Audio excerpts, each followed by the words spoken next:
Assalamualaikum Ustadz. Waalaikumsalam warahmatullahi wabarakatuh. Mohon pencerahannya. Untuk korban seperti hewan kambing, apa harus menunggu hewan tersebut umurnya sudah dewasa untuk disembelih? Dan minimal berapa umur hewan agar bisa dikorbankan? Mohon petunjuk, jazakallahu khair.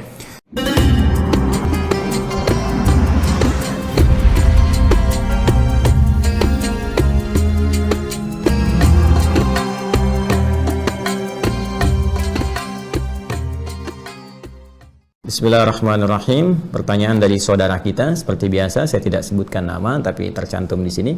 Assalamualaikum Ustadz. Waalaikumsalam warahmatullahi wabarakatuh.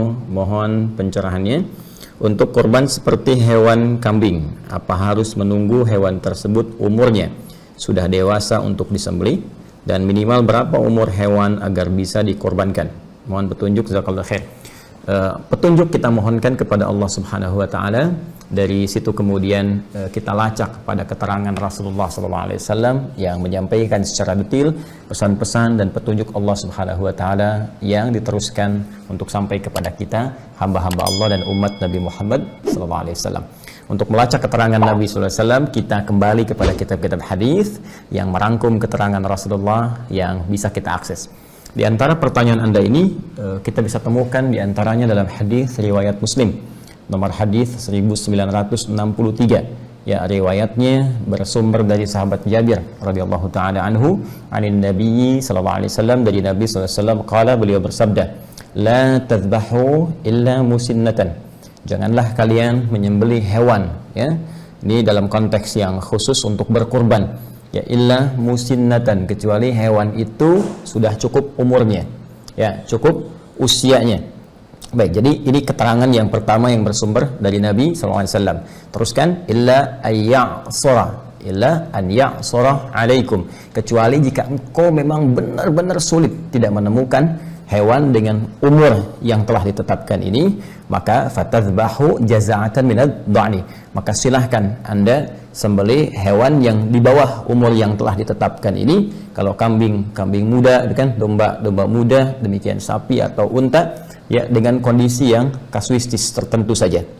Baik, sekarang pertanyaannya, berapa batasan umur yang ditetapkan ini? Kita lacak kemudian keterangan para ulama, khususnya para ulama-ulama yang menjadi rujukan, ya, bintang di dalam kajian-kajian fiqih yang menelaah dengan sangat teliti keterangan Nabi SAW.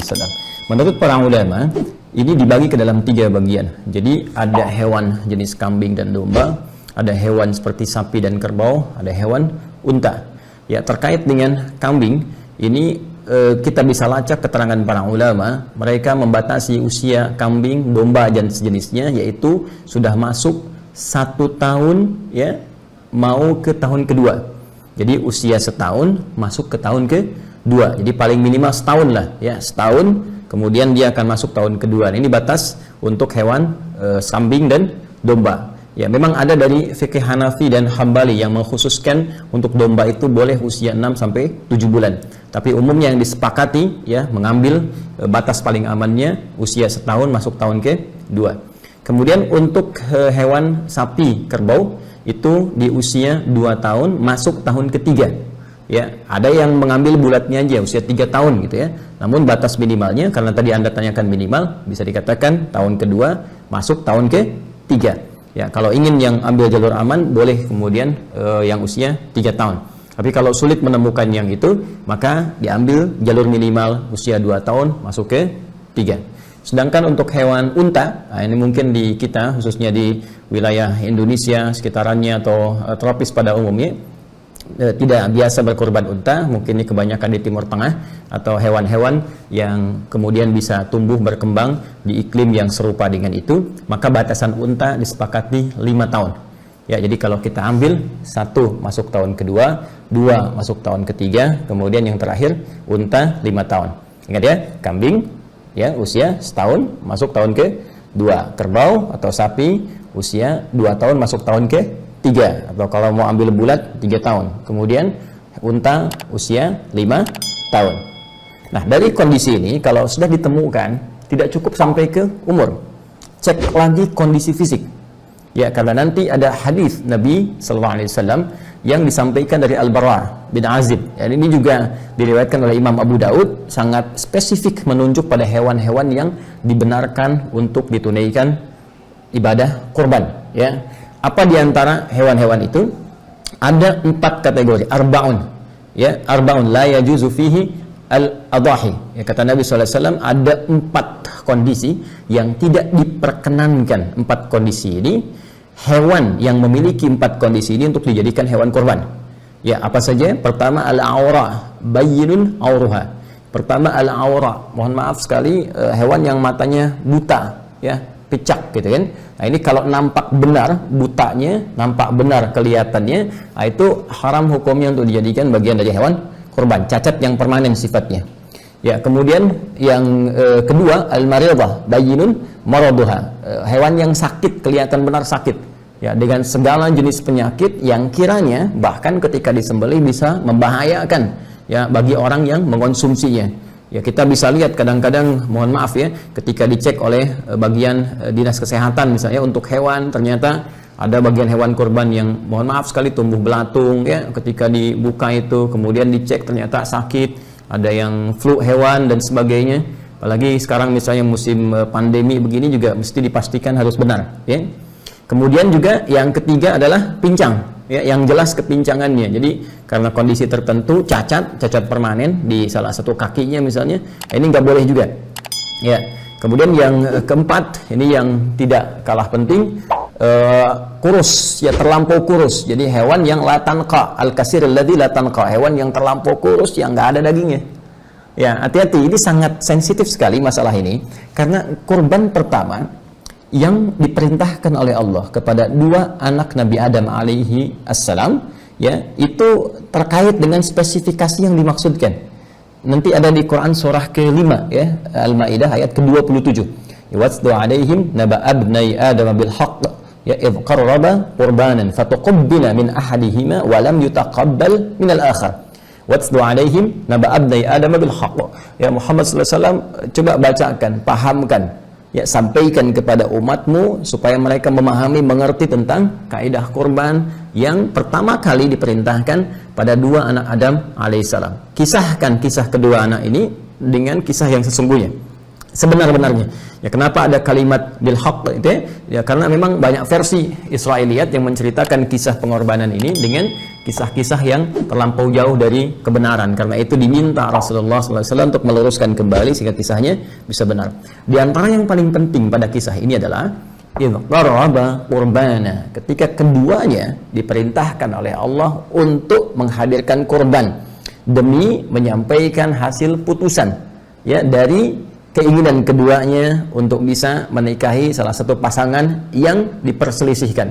Ya, telah ditetapkan yang satu secara silang, kan? A kemudian ke C, B kemudian ke D, tapi ternyata yang A menginginkan pasangan yang berbeda, sehingga di situ dimintakan oleh Allah Subhanahu wa taala, ayo berikhtiar kalau begitu.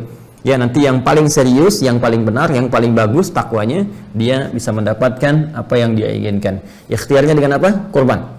Nah, karena itu kurban ini teman-teman sekalian menjadi sebuah wasilah untuk berikhtiar supaya kita mendekat kepada Allah, yang dengan pendekatan itu, ini salah satu hikmahnya, kita bisa bermohon, dan permohonan kita itu akan terjadi percepatan dalam pengabulannya. Ya, kalau saya sedikit lompat sebentar, ya, kurban itu salah satu wasilah takwa. Ya, salah satu wasilah takwa. Karena nanti di ayat lain di Quran surah ke-22 Al-Hajj, ketika Allah berfirman, la yanalallaha luhumuha wala dima'uha walakin yanaluhu taqwa minkum. Ya, yang sampai kepada Allah bukan darahnya, bukan dagingnya dari korban itu, tetapi ketakwaan Anda. Ya, takwa itu menunjuk pada kesungguhannya, keseriusannya. Nah, jadi nanti yang dilihat dari 2 anak cucu Adam ini, ya, jadi bukan sekedar apa yang dikorbankan, tapi keseriusan yang menjadi gambaran dari nilai takwa yang tersemai di dalam jiwa. Nah, apa yang nampak itu? Fatuqabbala min ahadihima wa lam yutaqabbal min al-akhar. Maka dari ciri takwa ini kelihatan, satu kata Allah diterima, yang benar-benar menghadirkan nilai takwa ketika berkorban, yang satu lagi ditolak. Ketika ditelusuri kemudian kisahnya, ternyata yang diterima ini, Masya Allah, dia punya hewan ternak. Kemudian dari sekian hewan ternak itu ada di antara hewan yang sangat dia sayangi, berikan perhatian, jadi gemuk yang paling bagus ya, dagingnya paling bagus, yang paling gemuk, yang paling bersih. Nah itu yang dia pilih untuk dikorbankan ya, itu yang dia ajukan.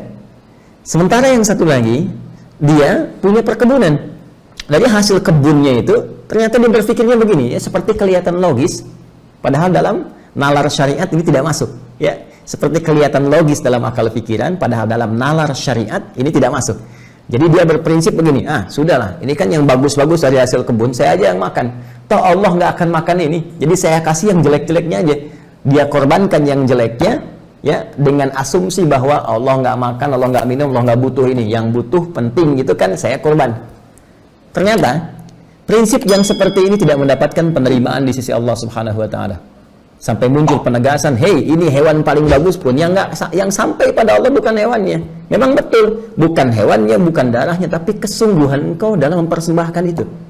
Ya, kesungguhan engkau dalam menyiapkan itu. Kamu nggak sungguh-sungguh nih. Korban kamu cuma yang jelek-jelek, korban kamu nggak bernilai, nggak ada kualitasnya. Maka diterimalah yang satu yang serius, yang ini ditolak.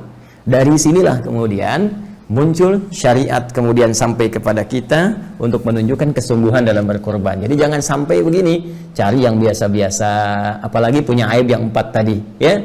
Karena ini murah misalnya, ambil. Ini yang pincang aja, harganya diskon 50%. Nah, itu udah bisa. Ya, maka orang-orang yang berkorban dari hasil-hasil yang tidak baik, maka sudah pasti tidak akan mendapatkan penerimaan dan tempat di sisi Allah Subhanahu wa Ta'ala. Termasuk dikiaskan kepada harta yang dibelanjakan untuk korbannya. Ini juga menjadi penting. Ya, awas, hati-hati, uang hasil korupsi nggak boleh pakai korban. Ya, uang hasil rampokan, uang hasil pencurian, hasil riba, hati-hati. Ya, nah, jadi ambil yang paling halal yang bisa Anda persembahkan untuk korban itu. Itu yang akan dilihat oleh Allah Subhanahu wa Ta'ala. Jika itu terjadi, nabung, masya Allah, ya. Bahkan ada yang mencoba berpindah dari kegiatan yang nggak bagus kepada yang bagus.